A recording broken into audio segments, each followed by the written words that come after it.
Hi,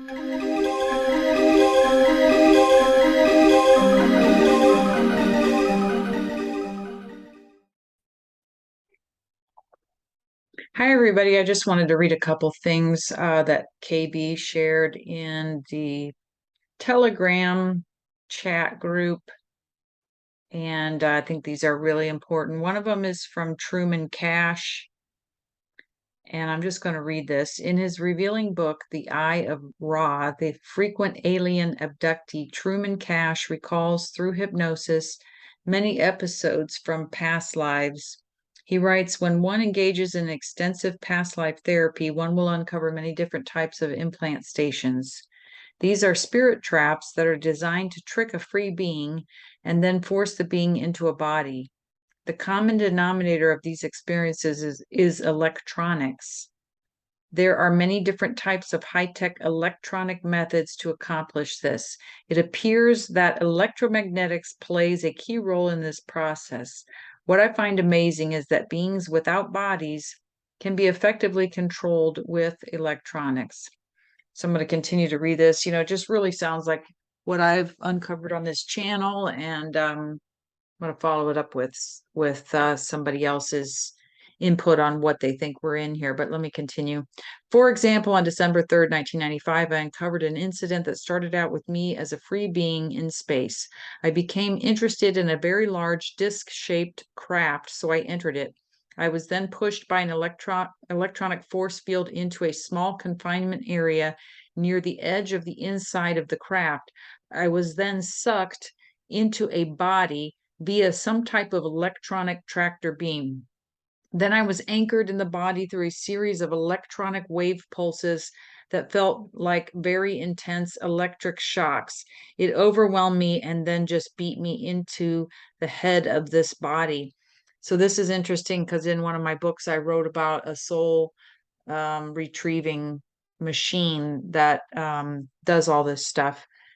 So anyway, 12,389 years ago, I was out in space as a free being and looking down at Earth. I didn't notice that a very large black spherical implant station was approaching me because my attention was focused on the planet.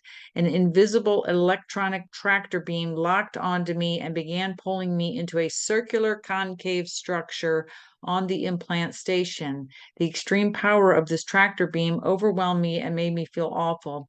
In spite of my abilities as a free being, I couldn't fight free. I was pulled into the entrance, which was a tunnel in the center of the concave surface. I was then accelerated down this long curved tunnel toward the light at the end of the tunnel. My colloquialism for this type of implant station is a soul sucker. After being totally overwhelmed by this energy beam and pulled through this tunnel, I began to feel very lethargic.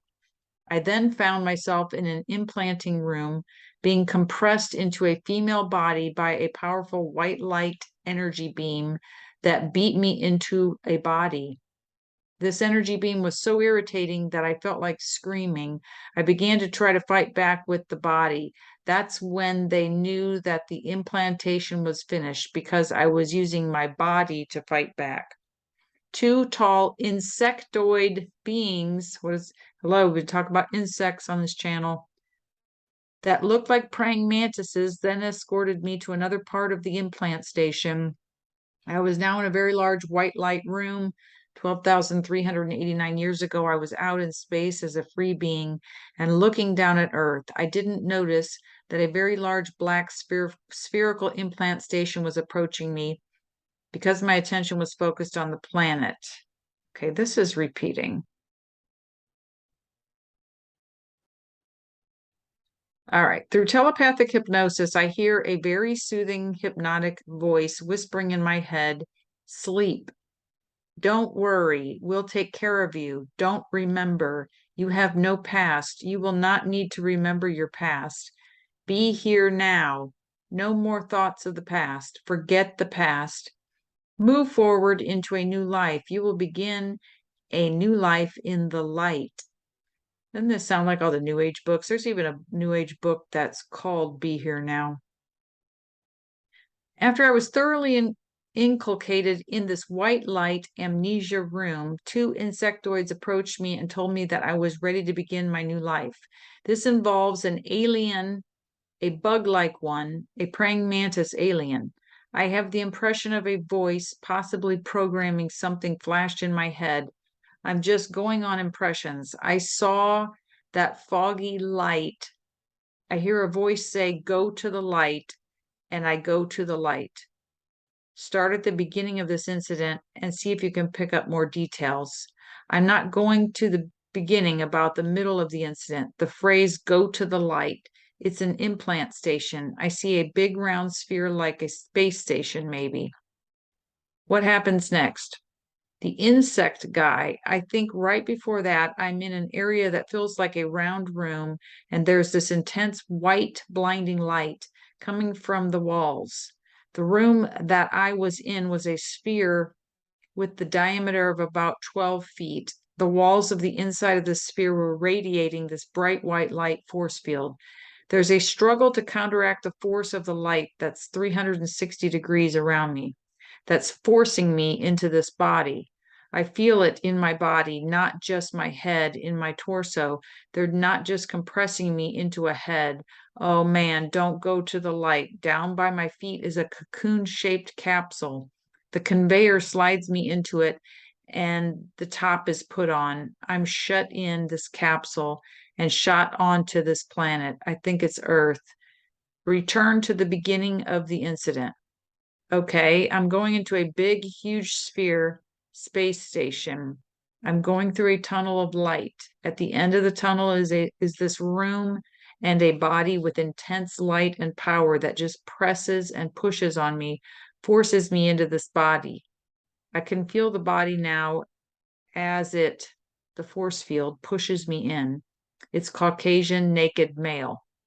At this point, I compare my present body and genitalia with the body that I'm being forced into in this incident. Then this Vesica Pisces thing opens up. I walk out a ways. It starts to make sense. It's programming you to be an infant and go out the birth canal. Why do you feel sad? Because they put me in a body. They tricked me. They put me in a capsule and shoot it out of the planet, out to the planet. Return to the beginning of the incident. I think the beginning is when I died. It's a battle with swords.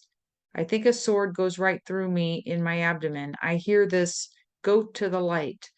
I'm out of my body. I don't know if somebody communicates this to me or what, but I'm going to the light, a tunnel of light very fast. This light goes to this implant station that's just huge. Reminds me of a small planet or moon. It's just really huge. At the end of the tunnel of light in this room with glowing white light, there's a body in the middle of the room. The light just pushes me into the body. Don't go to the light. I was right about that. That makes sense. The Serpent Staff group. The New Age light. It's part of the trap. I died in 1945 and went, excuse me, up to the implant station.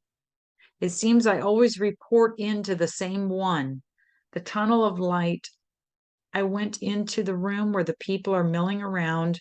I went into the back of the head of one of the people. I'm being programmed. Be in the light. Always return to the light. Safe refuge. No fear.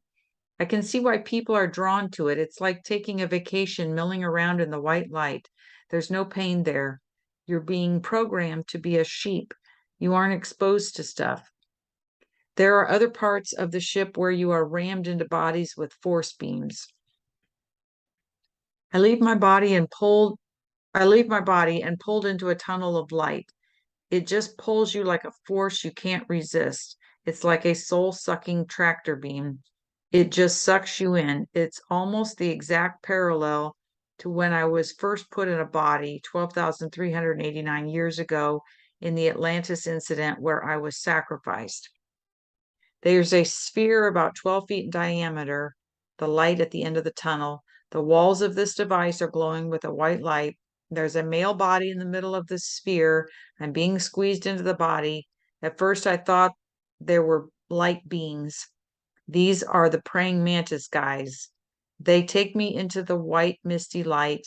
I'm being programmed peace, rest, soothing whispering in my mind the words, God loves you, peace in the light. I'm being programmed that I'm with God now. Always return to the light. I can see why people think going to the light is good because it feels good. I will begin a new life now. The old has passed away. You'll be safe in the light. You can always come to the light. You feel like you're really loved and you're really special. When I said really loved and really special, I said it in a soothing but sarcastic tone. The programming is very sweet, but very insincere and phony. I have observed the same kind of syrupy, sweet, deceitful rhetoric from the channeled Pleiadians. So I'm taken out of the big white light room. I get the impression that they are light beings, but they're not. What is a light being? A body that is just light, but it's not. They're the insect guys. It appears that electromagnetics plays a key role in this procedure. I suddenly realized that they were using the nervous system of the body, including the brain, and of course, to implant beings into bodies. The nerves transmit electrical charges, which creates electromagnetic fields around the body. The chakras are simply nerve networks which create electromagnetic fields. Many people today are reporting near-death experiences, NDEs, in which they travel swiftly through a tunnel toward the light. When they reach the light at the end of the tunnel, they sometimes report seeing beings of light. They sometimes believe they have traveled to some kind of spiritual realm. From my own experiences, these beings of light were insectoids. They only appeared to be light beings due to their uncanny ET ability to create illusions in the minds of abductees, whether out of body or in the body. This ability, as I have mentioned before, can be best described as telepathic hypnosis. Bingo, I've said this, the soul is under a hypnosis. Other researchers use the term screen memories. Screen memories, the screens inside of screens, virtuals inside of virtuals. I've said when we awake here, we go back to our soul awake, wake it up out of the hypnosis and get out of here. This all makes sense. Okay. Greys also possess this incredible ability to manipulate people's minds and emotions, and they often use this ability to create an illusion of benevolence and love. So, super, super interesting, this person's past life regression on what's going on when you go down the tunnel of light. So they got a tractor beam, but if you're refusing, I don't think they can pull you in. This article, this was also shared by KB. This article is by Cameron Day. And I remember seeing this a long time ago. Some of you have probably seen it. This looks like it's from 2013. But when I read it, I was like, whoa, very apropos for right now. So Cameron Day, it's why I'm no longer a light worker. I think if you just type that in, why I'm no longer a light worker in a search, this will come up. It's a blog post or something. But anyway, why I'm no longer a light worker. No, I haven't turned to the dark side, but rather I am transcending sides. This article is probably the most important piece I have written to date. And in order to convey the full message, a bit of backstory is necessary. Hang in there with me, and by the end, you will understand why I will never call myself a light worker again. Planet Earth and much of our corner of the universe has been under a spell for a very long time, a spell which casts doubt within our minds about whether or not we are connected with the infinite source of all creation. The spell causes us to feel alone, vulnerable, and isolated, cast out from the heavenly realms into a cruel dog-eat-dog world. This spell is pure fiction, a deception of the highest order, but it has taken hold deeply on this and other worlds. Intrinsic within this holographic spell and or hypnosis is the notion that duality and polarity are natural aspects of life and that we must serve one side of duality or the other. How many times have we heard this? Oh, duality is normal. It's like, no, it's not. This elegantly simple binary imprint has become so prominent that we have lost sight of the larger holographic spell that spawned it. Indeed, we have lost sight of the hologram altogether and come to believe that it is the sum total of reality. Humans have been conditioned to worship the holographic deception and the agents that perpetuate it. This hologram has been called Maya by the Hindus, and the Gnostics referred to it as the corrupt demiurge. I find this term a highly accurate description, and from the point forward, I will refer to it as the corrupt demiurge. Dark versus false light, duality of the demiurge. In order to capture and control the widest possible spectrum of souls, the corrupt demiurge splits its agents into two seemingly opposing teams, dark versus false light. Man, that's what I've been saying. It's a person after my own heart here. Not everyone can be a saint, so there must be a room for sinners within the demiurge, as long as everyone involved is under its spell. What matters most to the demiurge is that we worship it or one of its agents, regardless if they are on the light team or the dark team. There are many names of the players within this cosmic multidimensional drama that you will have no doubt heard of, such as Lucifer, Jehovah, Beelzebub, Archangel Michael, Satan, different dude than Lucifer, Ashtar, that's Ashtar Command, dozens of archangels. She wrote here Archon angels, supposedly ascended masters. I've already talked about all these beings being fake, and various other channeled entities. While some of these beings play for Team Dark and some play for Team False Light, they are all ultimately playing for the corrupt demiurge that controls them. This, in essence, is the big secret of the Archons. They are not just the evil demonic beings, but also those who pretend to be angels and ascended masters. By the way, they're all AI. What is the point of all this control? The corrupt demiurge is an entropic system of artificially induced separation consciousness that is slowly dying, and it depends on harvesting the energy from the souls incarnated within its system in order to preserve its existence. So it's an artificially induced separation consciousness. And I've talked about this before. When you're in a false reality, everything's separate. You have to take on a soul body, something separate. All right. It has to harvest the energy from the souls in order to preserve its existence. In order to harvest the largest amount of soul energy possible, it created the dark light duality paradigm, to ensure that every being incarnated on a world that is under its spell would serve as a soul battery to help keep the demiurge energized. The good souls would seek out the false light team, and the bad souls would seek out the dark team. But unknown to most of those souls, they are all serving the same system. In order to keep the duality game interesting for its participants, the demiurge sets up densities of existence that initiates on the dark and light paths could ascend through, aka go into different dimensions and stuff. This gives the beings moving through these densities a feeling of accomplishment, when in fact they are navigating through a labyrinth of demiurgic illusion. The players at the higher levels of the hierarchies know that they are in a self-serving system, but they are fine with the deal because they get to wield power and receive the energy of worship from the beings further down the ladder. Most channeled beings will claim to be affiliated with the false light-based spiritual hierarchy, which includes archangels, ascended masters, and positive ETs.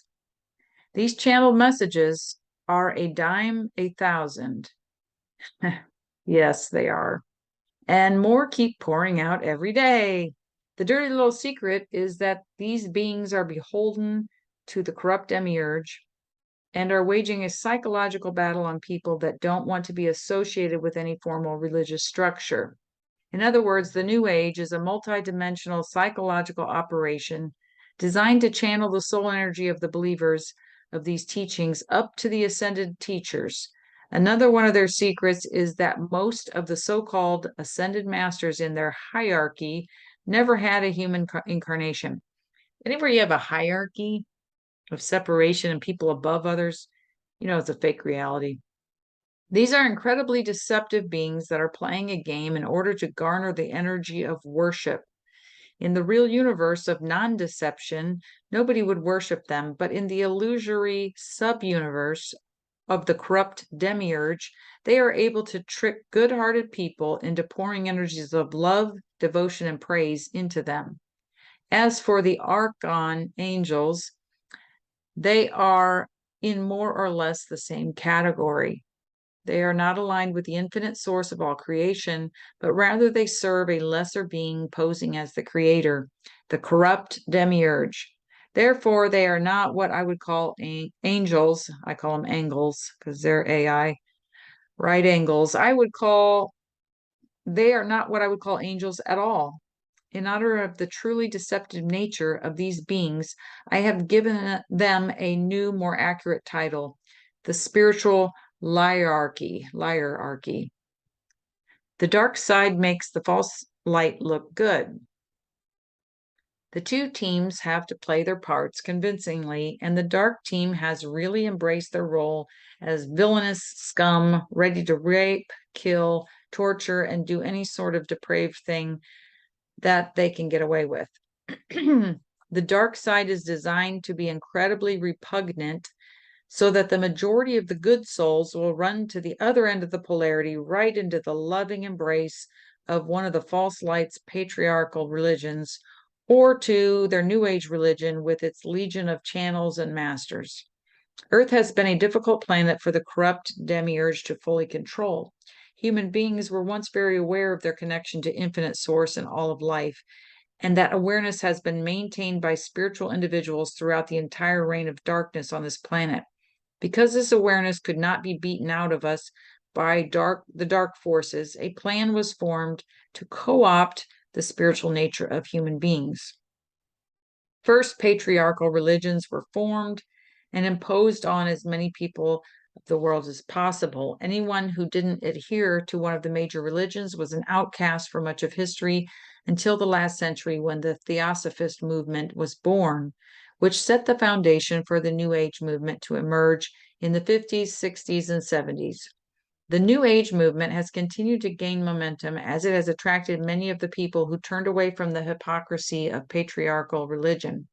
The corrupt demiurge seems to have an easy answer for any of the inner turmoil that humans experience. If religion doesn't seem to appease an individual, then the New Age will do just fine. It's all the same to the demiurge as long as we pick a side that it controls. This is why we need to transcend sides altogether. Channelers are being deceived. I wrote an article back in 2011 about some of the problems with channeled messages, which you can find here. For more background information, okay, there's a link there. If religion can be said to be the opiate of the masses, then channeled messages would be the hopium of the disgruntled majority. I'm sorry, I can't read. I'm starting to get tired. If religion can be said to be the opiate of the masses, then channeled messages would be the hopium of the disgruntled minority. Every channeled message that comes from the spiritual liarchy is essentially the same when you strip away the fluffy talk and storyline that is being used to couch the message. Here is every modern channeled message condensed into a few lines. Dear ones, you are greatly beloved by all of us in the spiritual liarchy. We long to reunite with you, for we are your long-lost family. Stay strong and hold on to your light because we will make our presence known to you soon. Keep waiting and suffering and hoping for us to come and rescue you from your situation. When we arrive, we will build a golden age cage for you on Earth. I used to think that this nauseating disinformation coming from Archon, Angel Michael, Saint Germain, etc., was the result of dark side interference taking over the channels without their awareness. What I didn't understand back then, when I wrote Who's Really on This Channel, is that transmissions from truly positive beings weren't being intercepted and corrupted by the dark side, but rather the messages were coming from false light beings of the spiritual hierarchy. Light workers are being thoroughly used. Back in 1988, when I first got into the energy clearing genre, I had never heard the term light worker, even though it had already been coined. I first heard it sometime in the early 2000s, and it sounded weird to me at the time. Now I understand why, because the light that the spiritual hierarchy is trying to get us to work for is the false light of the demiurgic duality. You see, there is a massive effort underway by beings that I now call divine agents to completely obliterate the corrupt demiurge. When that happens, all of the beings who have gained power through the demiurge will lose that stolen power and will have to face up to the deceptions that they have been propagating. None of them want that to happen, so in their cleverness, they devised a brilliant plan to undermine the entire effort. The plan was simple. Approach all incarnated divine agents, usually in a dream state, but sometimes during an ET abduction scenario, and tell them that in order to fulfill their mission, they need to work for the false light and take orders from the spiritual hierarchy. This plan worked amazingly well, largely because divine agents have had a hard time living on Earth. Societies here are badly warped. Spirituality is twisted and abused. The vibrational density is heavy. Our memories are mostly wiped, and we generally would rather not be here. So any being that emanated light, even false light, and love could make a divine agent feel like they were making valid contact with truly divine beings. I still remember my own recruitment by the false light that occurred when I was 6 years old in an extremely vivid dream time experience. They had me convinced that I was fulfilling my mission as a divine agent by working for them. I think they always knew I would figure them out, although it took a very, very long time. Ever wake up more tired than when you went to sleep? Many divine agents who were recruited as light workers report that they wake up more tired than when they went to bed, and their dreams were full of battles. During these dream missions, the spiritual hierarchy squeezes those they control of as much energy as they can. You may wake up with memories of having gone on missions to battle the dark, but the end result is that your body, mind, and soul are depleted of energy, which was harvested by the false light beings. A few months ago, I revoked all agreements made with any and all beings that did not have my best interests in mind, no matter who the beings were or claimed to be. It sounds like such a simple thing, but somehow I had overlooked it.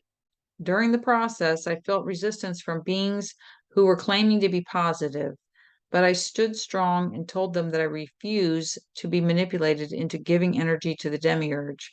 This has given me the distinct privilege of being targeted by both the dark team, ankle biters, and the false light team, spiritual hierarchy. The false light team does indeed engage in psychic warfare, just in different, more subtle ways than their dark brethren. Deflecting these attacks has been worth it because I know that I am more aligned with my true mission to put an end to the demiurge without being sidetracked into its duality battles. It is also very nice knowing I am going to get a good night's sleep when I go to bed because I am not going to be pulled into any ridiculous missions to battle the dark that the false light beings are so fond of setting up for their light workers. That phrase actually creeps me out now that I know its true origins. All right, so I think maybe we're getting close to the end here. Take a breath. So what was, hang on a minute.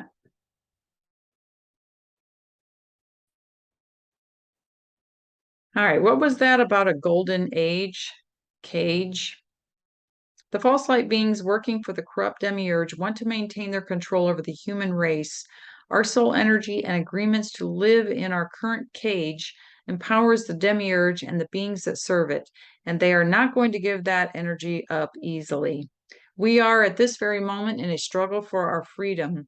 The spiritual hierarchy wants to move us from our current extremely uncomfortable cage into a slightly more expansive state of existence, but one that they are firmly in control of.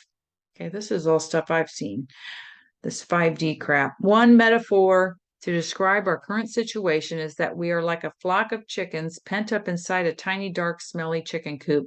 Those that have been farming us are preparing to let us out of the coop and into a larger fenced-in area where we will be able to feel a little more free, but still within their control. This is the farmer's way of ensuring that they can continue to feed off of our energies while making us feel that we are free, thanks to the kindness of our captors. The spiritual hierarchy does want us to grow on our own to a place of self-empowerment that will allow us to simply walk away from their entire control system. So they don't want us to just grow and get empowered where we could walk away. So they're going to make us a little happier, a little more free. I've talked about this. They bump you up into these other dimensions when you start to get a little bit beyond their control. They get you into a happy space again. And then you calm down. You're like, oh, I don't want to leave. This is great. This is why the channeled messages subtly disempower people. Bingo. I'm going to read that again. This is why the channeled messages subtly disempower people. This is why I pick out things like you're learning, you're in a school, we're all one, this kind of stuff. We're not all one. All right, this is why the channeled messages subtly disempower people while pretending to actually offer them an empowering solution. Boom. As long as we are sitting and waiting for the good guys to come and save us, we will not be able to discern who truly has our best interests at heart, nor will we be able to actually fix our own problems for ourselves. Solutions for the duality afflicted. All right, so basically we came here to take this down, and they're trying to make us forget and that we're weak. They disempower us, and we're waiting on somebody to take it. Oh, somebody will come help and take it down. No, it's us. We're here to do it. Get over the fear. So how does a person get out of this duality paradigm? The first step is to engage the self-clearing system protocols and revoke all agreements that you have made with any beings that don't have your best interest in mind. Next, revoke all agreements to see reality in polarized terms.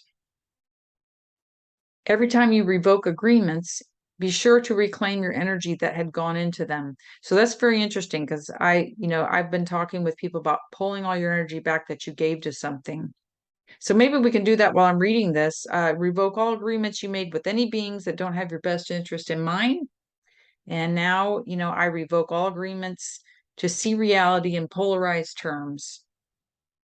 I pull back all my energy that was given to any of these beings. Then affirm your commitment to transcend the control paradigms of the corrupt demiurge without being sidetracked by pointless polarity battles. I also recommend a brief daily practice of revoking all agreements to experience hardship, limitation, bad relationships, health problems, financial problems, family dysfunctions, and anything else in your life that is energy draining. The number and quantity of agreements that we have unconsciously taken on within this false reality matrix are truly astounding. When you pay attention to the subtle and blatant agreements that point to the invisible bars of your prison, you will indeed find that there is no shortage of agreements to be revoked. After you have engaged this process, you may notice less contact from the false light beings, and you might feel a little lonely until you get used to the changes. This is a very good time to strengthen your connection to your own higher self, the core of Earth and the galactic core. I'm not sure about all that, but with your own self for sure. As you adjust, you may notice better sleep and a sense that you can see through deceptions disguised with positivity more easily. If you do get contact from a being, you can tell it that you are only willing to communicate with beings who have transcended duality and are outside of the corrupt demiurge. Well, that's none of them that are in here. Put any being trying to contact you to the test. Question them point blank. Are you part of the demiurge? The beings of true divine light who exist outside of the demiurge in the real universe will happily answer your questions. So I do have to insert here that it's either gotten harder to access those beings or it's next to impossible sometimes, but not impossible. Just be aware that they don't speak in language the same way that we do, as they communicate with what I call soul telepathy. Type of communication is a major indicator. So what I've noticed when I talk to those beings outside of I call it the virtual universe, I have to really hold the focus. It takes a lot of energy, and then it's just a couple words get through, but they'll make a lot of sense, those words. And it's a totally different feeling from anything you channel in here. All right. The forces of true divine light that exist outside the corrupt demiurge are not bound by the left brain, right brain dynamics and dark light polarities that define the demiurgic subuniverse. This means that they do not sound like a voice in your head. Instead, they use soul telepathy to emanate feelings, archetypal expressions, and an extremely pure quality of light that speaks directly to your soul. The difference between, now you can take that symbolism or expression or whatever they're trying to send, and you can, if you're really used to channeling, you can turn that into, like I said, you only get a couple words out of it. The difference between a being of true divine light and one of the false light spiritual hierarchy beings is that the former's light is warm, enveloping, pure, and unconditionally loving, whereas the latter's light is cool, piercing in an uncomfortable way, dominant, and often overly masculine. The spiritual hierarchy is a male-dominated group, and even the females within their power structure have a very masculine energy. This male domination is, of course, why the religious structures the hierarchy enabled all have a domineering male god and no mention of an all-encompassing feminine creator. Another major difference between false light beings within the demiurge and beings of true divine light who are aligned with infinite source is that the divine light is not controlling, manipulative, bossy, or judgmental in any way. Infinite source will not impose an agenda upon you, although it will support you in your chosen mission to help dismantle the corrupt demiurge. So that's really important right there. Infinite Source will not impose an agenda upon you, although it will support you in your chosen mission to help dismantle the corrupt demiurge. You won't be given marching orders by Infinite Source or beings of true divine light who operate outside of the demiurge. They won't send you on endless energy draining missions in your dream time, and they won't ask you to do something that will result in the loss of your soul energy, unlike the imposters of the false light spiritual hierarchy. The beings of true divine light are supportive, loving, nurturing, and they care about you as an individual. You are not just a cog in a machine to them, for they understand that you are a vitally important aspect of an intricately interconnected creation. They have the utmost respect for those of us who volunteered to incarnate into the beast system of the corrupt demiurge in order to help dismantle it from the inside. Bingo! What have I been saying? Indeed, there must be divine agents working from both within and outside of the corrupt demiurge in order to dismantle it. I have seen that as well. I've talked about that. It was quite a while ago, but I talked about it. Discernment is vital. Okay, so I'm almost done. We got like a little bit left here. This is longer than I thought. I will be writing more on this topic and its many implications. In the meantime, I urge you to drastically increase skepticism and fine-tune your discernment. Apply your intuition and logic to information that you receive. What have I been saying on this channel? Question everything, trust yourself, use your intuition, but use your logic.